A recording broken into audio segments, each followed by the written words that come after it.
Good evening friends, তোমরা সবাই কেমন আছো? আপনারা সবাই কেমন আছেন আমাদের জানাবেন।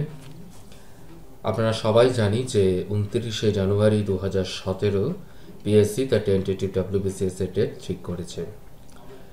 আজকের আমি একটি ভিডিও নিয়ে আসছি যেটার নাম হচ্ছে নার্ভাস ইন ইংলিশ। আজকের ভিডিওর নাম হচ্ছে নার্ভাস ইন ইংলিশ, কারণ ইংরেজি শব্দটায় বা ইংরেজি সাবজেক্টটাতে আমরা সবাই কিন্তু শুনলেই নার্ভাস ফিল করি। তা এইটা নিয়ে আজকের বিষয়। It is presented by Abhishek Banerjee. আমরা দেখা যাক আজকের আমাদের নার্ভাসটা কী কারণে হয়ে থাকে ইংরেজির জন্য এবং কিভাবে আমরা ওভারকাম করব। Major problem in English. একটা কথা মনে রাখা দরকার যে আমি দীর্ঘদিন ধরে ডাব্লিউবিসিএস অ্যাসপিরেন্টসদেরকে গাইড করে চলেছি। অধিকাংশ অ্যাসপিরেন্টরা আমাকে একটি কথা বলে থাকেন। তারা বলেন যে আমাদের ইংরাজি লিখতে খুব অসুবিধা হয়, ইংরাজিটা বুঝতে খুব অসুবিধা হয়, ইংরাজি পড়ছি কিন্তু যখন কিছু লিখতে যাব তখনই আমাদের প্রবলেম হয়। কেন এই প্রবলেম? দীর্ঘদিনের আমার এই গাইড করার জন্য বা হেল্প করার জন্য বা তাদের সাথে থাকার ফলে আমি একটি অভিজ্ঞতা সঞ্চয় করেছি এবং আমি বিভিন্ন দিকগুলো অ্যানালাইসিস করে কিছু জিনিস আমি বের করেছি। সেটা আমাদের দেখা দরকার যে আমাদের এই প্রবলেম কেন হয়। Can't write in English. আমরা ইংরাজিতে লিখতে পারি না। অধিকাংশ ছেলেমেয়ের মধ্যে এই প্রবলেম আছে। They cannot write in English, they cannot write in English. ইংরেজি লিখছে কিন্তু ইংরেজি স্ট্যান্ডার্ড হচ্ছে না। প্রচুর গ্রামাটিক্যাল মিস্টেক থাকছে, প্রচুর টেন্সে প্রবলেম থাকছে, সাবজেক্ট ভাব এগ্রিমেন্টে প্রবলেম থাকছে, প্রেপোজিশনে গিয়ে প্রবলেম থাকছে। কেন এই প্রবলেমটা হচ্ছে? তারা জানে যে আমরা ইংরাজি লিখতে problem, but they are not ready to read in English. কিন্তু তারা ইংরাজিতে পড়ছে না। আমি বারবার একটা কথা ছেলে মেয়েদের বলি, ইংরাজিতে ভালো করতে গেলে প্রচুর প্রচুর প্রচুর ইংরাজিতে পড়ুন। ইংরাজিতে না পড়লে ইংরাজি কখনো ডেভেলপ করা যায় না। যে সমস্ত মাস্টারমশাইরা ট্রান্সলেশন দিয়ে দিয়ে ইংরাজি শেখান, আমি মনে করি সেটা কয়েক মুহূর্তের জন্য বা কিছু দিনের জন্য সেটা সম্ভব, কিন্তু তারপরে কিন্তু আর সম্ভব নয়। ইংরাজির সমুদ্রে যখন আমরা জাম্প দেব তখন কিন্তু আর এটা সম্ভব হবে না। সুতরাং ছেলেমেয়েরা এটা বলে থাকছেন যে cannot write in English, but they are not ready to read in English. এটাই বাস্তব। তো যদি মনে হয় যে আমরা সত্যি সত্যি ইংরাজিতে ডেভেলপ করব, তাহলে আজ থেকে যা পড়বেন, যতটা পড়বেন, সমস্ত কিছু ইংরাজিতে পড়ুন। নিউজ পেপার পড়বেন, ইংরাজিতে পড়ুন। আপনাকে দিয়ে হিন্দুই পড়তে হবে কোনো কথা নেই। আপনি দি স্টেটসম্যান পড়ুন, ওয়েস্ট বেঙ্গলের সবচেয়ে ভালো ইংরাজি নিউজ পেপার, অসাধারণ ইংরাজি ফরমেশন তার। যদিও বেশ কিছু ইংরাজিতে ভুল থাকে, তবুও আমি বলবো যে স্টেটসম্যান পড়ুন, দ্য স্টেটসম্যান পত্রিকাটি পড়ুন। ম্যাগাজিন পড়ুন ইংরাজিতে, যোজনা পড়ুন, অসাধারণ ইংরাজি। ফ্রন্টলাইন পড়ুন, অসাধারণ ইংরাজি। সুতরাং can not write in English আর আপনাকে বলতে হবে না, you will start writing in English. আপনারা নিজেরাই কিন্তু ইংরাজিতে লেখা শুরু করবেন। গ্রামার অনেক পরে আসছে, আগে আমি ইংরাজিতে লেখার, ইংরাজির সাথে পরিচয়টা হোক, ইংরাজি সেন্টেন্সের সাথে পরিচয় হোক, তবেই আমরা কিন্তু ইংরাজিতে লিখতে পারবো, আর আমাদের ইংরাজি নিয়ে প্রবলেম হবে না। দ্বিতীয় প্রবলেম আসছে প্রবলেম ইন ট্রান্সলেশন। যখন ট্রান্সলেশন করতে হয় আমাদের শব্দ মনে আসে না, সেন্টেন্স ফরমেশন করতে পারি না, কি লিখবো বুঝতে পারি না। এর একটাই কারণ হচ্ছে আমরা ইংরাজি সেন্টেন্সের সাথে পরিচয় নেই। আমরা জানি ইংরেজি সেন্টেন্সের ফরমেশন সাবজেক্ট, ভার্ব আর অবজেক্ট, কিন্তু সেটার প্র্যাকটিক্যাল ইউজেজ কিন্তু আমরা বিস্তর পরিমাণে দেখি না। আমরা যত অঙ্ক করব আমাদের অঙ্কের গতি তত বাড়বে, অঙ্কের মেধা তত বাড়বে। ঠিক একই রকমভাবে আমরা যত ইংরাজিতে পড়ব তত আমাদের ইংরাজি শব্দের সাথে পরিচয় হবে, তত আমাদের ইংরাজি সেন্টেন্সের সাথে পরিচয় হবে, এবং automatically you can remember those sentences at the time of application. Automatically you can recall the formation. এটা কিন্তু নিজের ভেতর থেকেই আসবে, এটা কেউ শেখাতে পারবে না। এটা আপনাকেই শিখতে হবে এবং শেখার প্রথম ধাপ হচ্ছে শুধু ইংরাজিতে পড়ুন। আপনি ইংরাজিতে যখন পড়বেন, পড়লে কি হয়, একটা সেন্টেন্সের ধারণাটা আপনাদের মধ্যে জন্মে যাবে। যে মুহূর্তে সেন্টেন্সের ধারণা জন্মে গেল, সেই মুহূর্তে বাংলা সেন্টেন্সটা পেলে আপনি অটোমেটিক্যালি ইংলিশে ট্রান্সলেট করতে পারবেন। দ্বিতীয় প্রবলেম যেটা হয় সেটা হচ্ছে ইংরাজি শব্দ আমরা পাই না। তার কারণ ডিকশনারি মুখস্থ করে ইংরাজি শব্দ মনে রাখা যায় না। এক, বাজারে সিনোনিম অ্যান্টোনিমসের বই পাওয়া যায়, ও পড়ে জীবনে উদ্ধার করতে পারবেন না, এটা আমি 200% গ্যারান্টি দিচ্ছি। এটা একমাত্র সম্ভব শব্দটার সাথে পরিচয় হওয়া, শব্দটাকে শেখা, শব্দের প্রয়োগটাকে শেখা, জানা নয়। আমরা অনেক কিছু জানি, আমরা শিখি কম। রবীন্দ্রনাথ একটা কথা বলতেন, আমরা পড়িয়াছি বিস্তর, শিখিয়াছি বড় অল্প। আমরা শিখব বেশি, আমরা শিখতে হবে, যেরকম পড়তে হবে সেরকম শিখতে হবে। মহাপুরুষরা বলতেন লেখাপড়া যতক্ষণ পড়তে হয় ততক্ষণই লিখতে হয়। 2 ঘন্টা পড়লে 2 ঘন্টা লেখো, 3 ঘন্টা পড়লে 3 ঘন্টা লেখো, 4 ঘন্টা পড়লে 4 ঘন্টা লেখো, তাহলে আমাদের পড়ার পূর্ণতা প্রাপ্ত হয়। তা ট্রান্সলেশনের এই প্রবলেমগুলো দূর হবে যখন আমরা পড়ব এবং আমরা শিখব। শেখার প্রথম ধাপ হচ্ছে পড়া। সাইকেল চালানো যখন আমরা প্রথম শিখি তখন হাফ প্যাডেল করি, বা প্রথমে সাইকেল নিয়ে ধরে ধরে যাই। যেতে যেতে যেতে যেতে আমরা আস্তে আস্তে কিন্তু ব্যালেন্সটা শিখি। একবার যখন আমরা ব্যালেন্স করতে শিখে যাই, আমরা আর কখনো ভুলব না। সুতরাং শিখতে হবে, শব্দটাকে শিখতে হবে।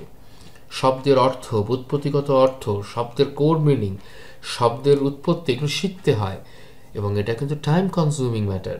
এটা ওই 2 মাসে ইংরেজি শিখে নিলাম ও দিয়ে হয় না। তাহলে প্রথম কি ধাপ হলো আমাদের?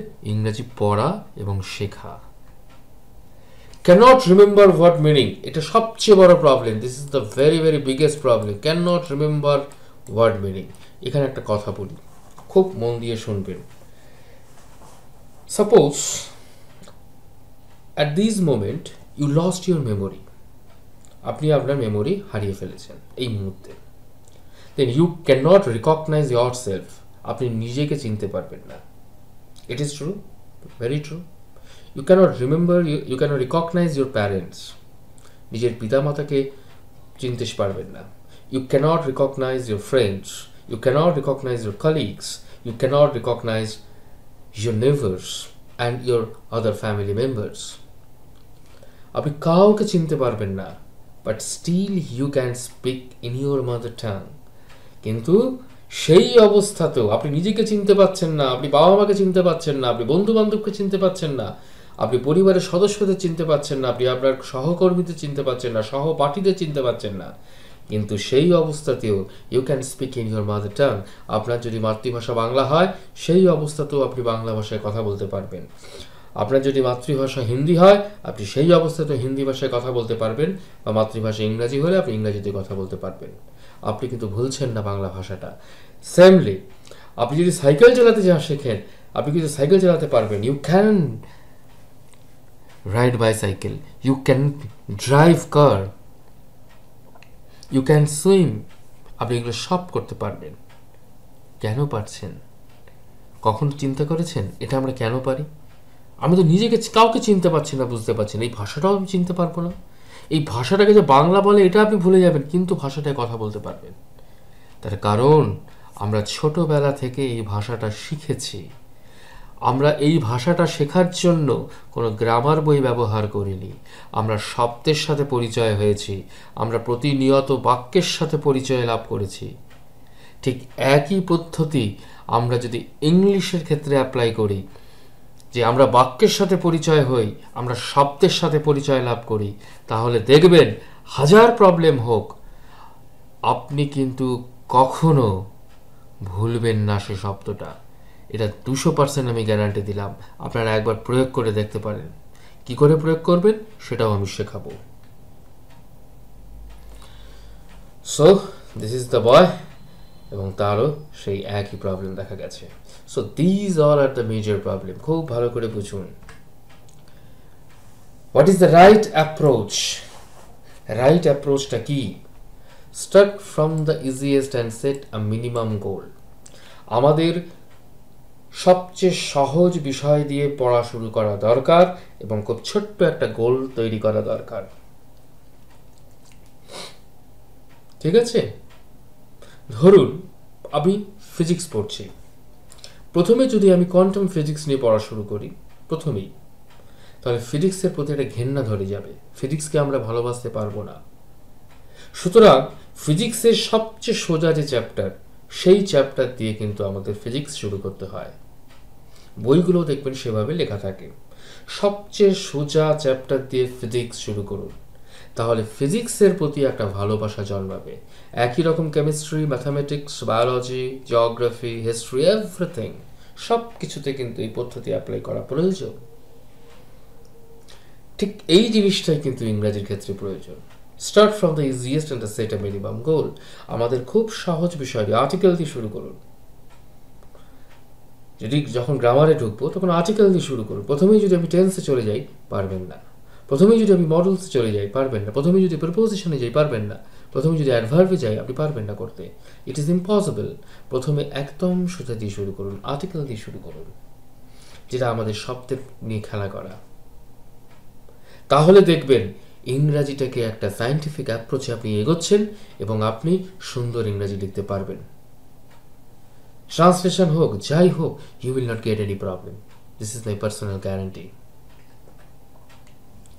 Do not read grammar books at the beginning of your journey. আমি আপনাকে যে কথাটা বললাম, আমরা বাংলা শিখেছি কিন্তু একদিনের জন্য গ্রামার বই পড়িনি। আজকের আপনাদের বেশিরভাগ মানুষকে যদি প্রত্যয় করতে দেওয়া হয়, কারক বিভক্তি দেওয়া হয়, আমরা পারবো না।